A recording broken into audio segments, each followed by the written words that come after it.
매년 대한민국의 소비 경향을 분석하고 전망하는 트렌드 코리아라는 책이 있습니다. 올해도 트렌드 코리아 2019라는 이름으로 발간이 되었는데요. 이 책에서 올해 유행할 문화 중에 하나로 나나랜드를 꼽았습니다. 혹시 나나랜드라고 들어보신 성도님 계십니까? 이 나나랜드는 영화 라라랜드에서 따온 말이라고 합니다. 나나랜드는 말 그대로 나를 가장 중심에 놓은 소비 경향 또는 라이프 스타일이라고 볼 수 있습니다. 남의 시선이나 사회적 통념을 의식하지 않고 나를 중심으로 생각하고 나의 행복을 추구하는 사람들을 뜻하는 말입니다. 나의 행복을 위해서라면 기꺼이 돈을 지불하거나 시간을 투자할 수 있는 소비 경향입니다. 이런 나나랜드는 사실 2019년에 갑자기 등장한 것은 아닙니다. 거슬러 올라가 보면 우리 성도님들에게 익숙한 문화들이 있습니다. 먼저 2000년 초반에 등장한 웰빙입니다. 웰빙은 다들 들어보셨죠? 말 그대로 잘 먹고 잘 사는 것에 목적을 두는 라이프 스타일입니다. 건강한 삶을 살 때 비로소 우리가 행복해질 수 있다는 것입니다. 이 웰빙이 지나고 나서 등장한 문화가 있습니다. 바로 욜로입니다. 욜로도 한번 들어보셨죠? 욜로는 영어로 You Only Live Once의 줄임말입니다. 너의 인생은 한 번뿐이다. 그러니까 지금 이 순간을 행복하게 즐겨라. 이것이 욜로 문화의 특징입니다. 욜로가 지고 나서 등장한 또 다른 라이프 스타일이 있습니다. 2018년을 강타한 소확행입니다. 소확행 들어보신 성도님들 계십니까? 이 소확행은 소소하지만 확실한 행복이라는 뜻을 갖고 있습니다. 쉽게 말해서 특별하지 않아도 매일매일 우리 일상에서 행복을 찾으라는 겁니다. 집 앞에서 커피를 마시던지 교회에서 사람을 만나던지 우리의 작은 일상 가운데서 행복을 찾고 누리라는 말이죠. 그리고 이 소확행이란 라이프 스타일 다음에 등장한 것이 아까 말씀드린 나나랜드입니다. 웰빙, 욜로, 소확행, 그리고 나나랜드까지. 이름도 다르고 목적도 다르지만 이 문화에 공통점이 있습니다. 바로 행복을 추구한다는 것입니다. 오늘날 대다수의 사람들은 삶의 목적과 목표로 행복을 꼽습니다. 행복을 바라고 기다리고 기대합니다. 행복을 위해서라면 어떤 것도 지불할 용의가 있습니다. 행복은 오늘을 사는 우리에게 최고의 가치가 되었습니다. 그런데 문제는 여기서 시작됩니다. 행복이 최고의 가치가 되는 순간 우리는 행복과 정반대의 길로 들어서게 되기 때문입니다. 하나님의 말씀을 따라 고향 땅을 떠난 아브라함에게 하나님은 약속대로 많은 복을 부어주셨습니다. 그는 어느새 거부가 되었고 약속의 땅 가나안에 정착해서 자신의 세력을 견고히 했습니다. 아브라함은 모든 것이 풍족했습니다. 그러나 아브라함의 행복은 여전히 유보되었습니다. 자신의 대를 이을 아들이 없었기 때문입니다. 고대 사회에서 장남은 가문 그 자체입니다. 장남이 없다는 것은 가문의 멸절을 의미합니다. 그렇기에 아들을 얻는 것은 아브라함에게 있어 행복의 마지막 퍼즐이었습니다. 아들만 있다면 모든 게 완벽해질 텐데, 아들만 있다면 모든 것을 버리고 가나안 땅에 온 자신의 믿음이 보상받는 것입니다. 그런 그에게 하나님은 약속대로 아들을 주십니다. 평생의 소원을 이룬 것입니다. 100세를 넘겨 낳은 아들이 얼마나 귀할까요? 이제 아브라함은 이삭과 행복하게 살다가 죽을 일만 남았다고 생각했을 것입니다. 그런데 바로 그때 하나님은 아브라함에게 다 내놓을 것을 요구하십니다. 우리 창세기 22장 2절 말씀을 함께 읽어보도록 하겠습니다. 시작. 여호와께서 이르시되 내 아들 내 사랑하는 독자 이삭을 데리고 모리아 땅으로 가서 내가 내게 일러준 한 산 거기서 그를 번제로 드리라. 이것은 아주 결정적인 시험이었습니다. 무엇 때문이었을까요? 이제 이삭은 아브라함의 전부였습니다. 하나님도 그 점을 분명히 아셨습니다. 하나님은 그 아들을 그냥 이삭이라고 부르지 않고 내 아들, 내 사랑하는 독자라고 부르셨습니다. 그 아들을 바치라는 것입니다. 바꿔 말하면 하나님은 아브라함에게 이렇게 말씀하시는 것입니다. 너의 행복을 내놔라. 우리는 이 이야기에 반감을 느낍니다. 하나님은 우리의 행복을 바라시는 분이 아니신가요? 왜 갑자기 하나님은 이삭을 바치라고 말씀하시는 것일까요? 우리가 이 질문에 답하기 위해서는 본문의 앞선 내용을 살펴봐야 합니다. 우리 22장 1절 말씀을 함께 읽어보도록 하겠습니다. 시작. 그 일 후에 하나님이 아브라함을 시험하시려고 그를 부르시되 아브라함아 하시니 그가 이르되 내가 여기 있나이다. 오늘 본문 22장 1절은 이렇게 시작합니다. 그 일 후에, 그 일이 일어난 후에 하나님이 아브라함을 시험하셨다는 것입니다. 그렇다면 그 일은 무슨 일일까요? 학자마다 의견은 다르지만 공통된 의견은 이삭의 출생 후를 가리킨다고 봅니다.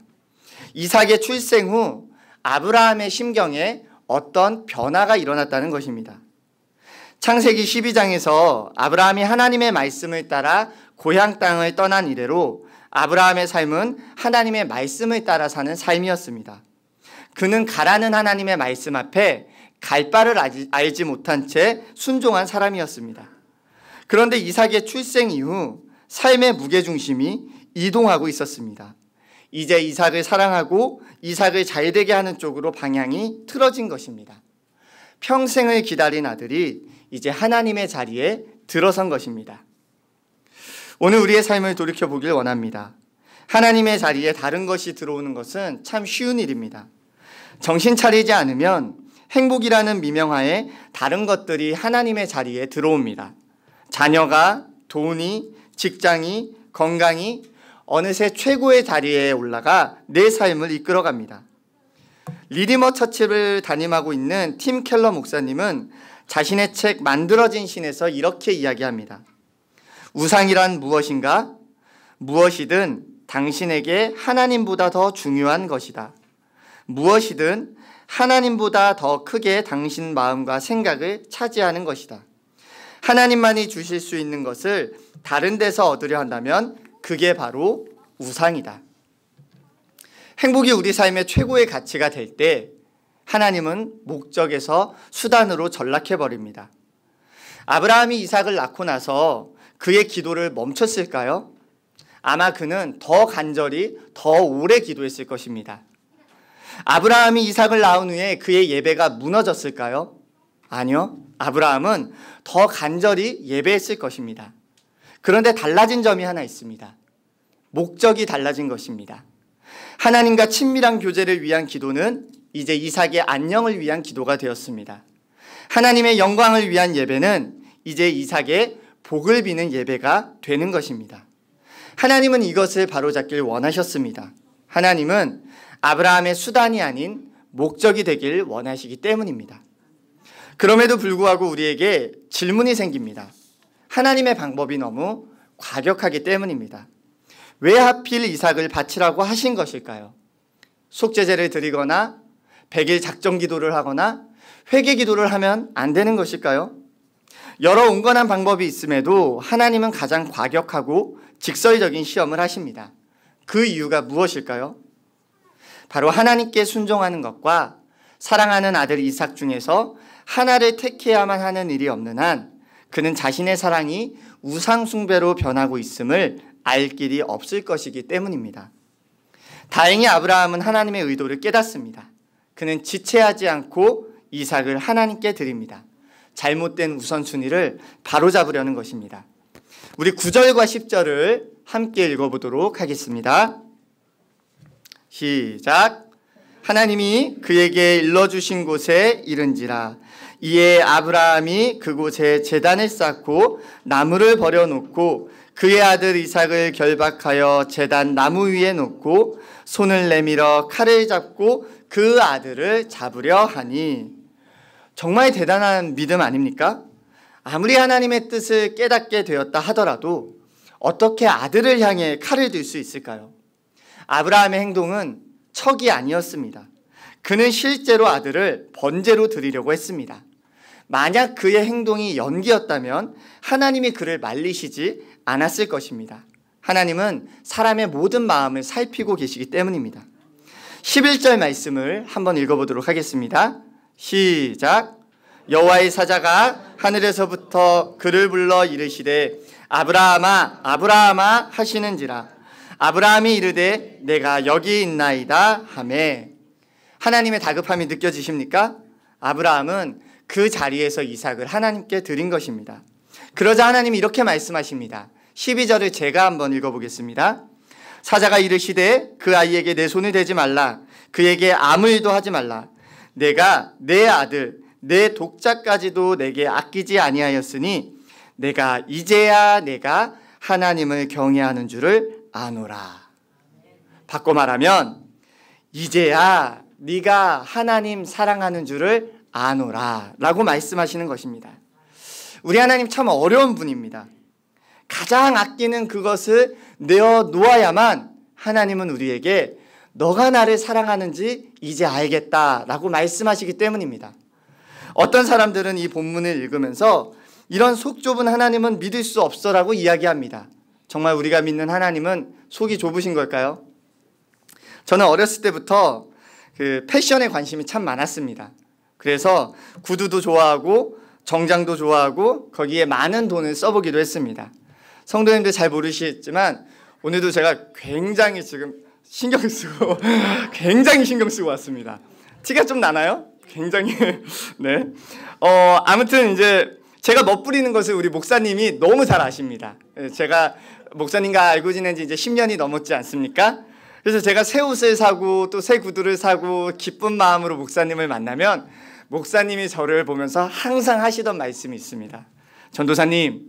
전도사님의 목회는 갖고 있는 구두를 모두 불에 태우는 순간 부흥할 것입니다. 구두를 모두 태우세요. 성령의 불이 임할 겁니다. 여러분 정말 그럴까요? 우리 하나님이 제가 소중히 여기는 구두를 불에 태워야만 직성이 풀릴까요? 그럴 때 하나님께서 명호야 너가 이제야 나를 사랑하는 줄 알겠다라고 말씀하실까요? 아멘입니까? 다음 주 옥상에서 만납시다. 왜 우리 하나님은 우리에게 가장 소중한 이삭을 바치라고 말씀하시는 걸까요? 여기에는 두 가지 이유가 있습니다. 첫째로 아브라함은 이삭을 하나님께 바침으로써 오히려 이삭을 더 지혜롭게 잘 사랑할 수 있게 되었다는 것입니다. 그리고 이것이 아브라함에게 참된 행복을 가져다 주었습니다. 하나님이 개입하지 않으셨다면 아브라함은 이삭을 세상에 무엇보다 더 사랑했을 것입니다. 심지어 하나님보다도 말입니다. 이삭이 삶의 가장 중요한 가치가 되었다면 아브라함은 이삭에게 완벽을 요구하는 지나치게 엄격한 아버지가 되거나 아니면 아들이 고생하는 것을 참아볼 수 없어 응석바지로 기르는 기준 없는 아버지가 되거나 둘 중 하나가 될 것입니다. 혹시라도 이삭이 다칠까 늘 불안에 시달려야 할 테고 행여 이삭이 아브라함에게 불순종한다면 그는 분노와 우울에 깊이 빠졌을 것입니다. 이삭 또한 마찬가지입니다. 아브라함의 과도한 기대는 이삭이 건강한 삶을 사는데 커다란 방해물이 되었을 것입니다. 이스라엘판 스카이캐슬이 시작되는 것입니다. 그러나 이삭을 하나님께 드림으로 하나님을 먼저 사랑할 때 아브라함은 자유를 누리게 되었습니다. 이제 그는 자신의 아들 이삭을 온전히 하나님께 의탁할 수 있게 되었습니다. 이삭 또한 하나님의 보호하심 아래 건강한 자아를 가진 사람으로 자라날 수 있게 되는 것입니다.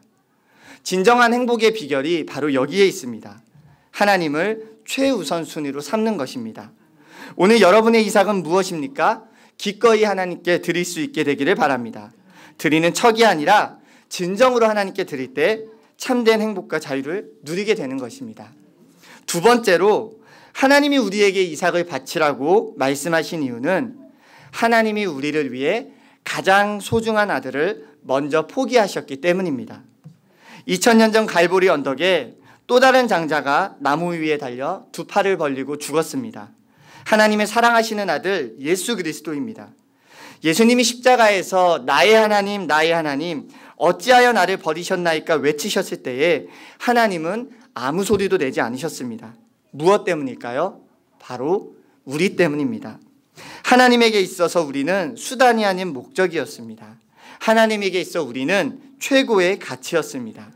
그분은 우리를 얻기 위해 자신의 가장 소중한 이삭을 버리셨습니다. 그렇기에 하나님은 오늘 우리에게도 최고의 사랑을 요구하시는 것입니다. 우리는 하나님께 이삭을 바치기 어렵습니다. 맞습니다. 참 어렵습니다. 우리의 연약한 믿음으로는 힘든 일입니다. 그러나 그때 우리가 해야 할 일은 무엇일까요? 십자가를 바라보는 것입니다. 나를 위해 하나님이 포기하신 것을 기억할 때 우리는 비로소 우리가 아끼는 이삭을 하나님께 드릴 수 있게 되는 것입니다. 사랑하는 성도 여러분, 이 시간 성도님들의 이삭은 무엇입니까? 하나님보다 먼저 된 것이 있다면, 하나님보다 더 사랑하는 것이 있다면 아브라함과 같이 그것을 번제로 드리시기 바랍니다. 그것이 참된 행복의 길이기 때문입니다. 혹시 여전히 머뭇거리고 계십니까? 먼저 포기하신 하나님의 사랑을 기억하시기 바랍니다. 특별히 3월은 사순절 기간이 시작되는 달입니다. 십자가를 바라보고 은혜 가운데 믿음의 결단으로 나아가는 성도님들 되시기를 간절히 바라겠습니다. 기도하겠습니다. 참된 행복의 근원 되시는 하나님 아버지, 우리 삶에 하나님보다 더 사랑하는 것들이 참 많이 있습니다. 그것들을 놓칠까 염려되고 그것들을 잃어버릴까 전전긍긍하면서도 이것 없이 행복할 수 없을 것이라는 착각 속에 하루하루 살아가고 있습니다. 우리의 믿음 없음을 불쌍히 여겨 주시옵소서.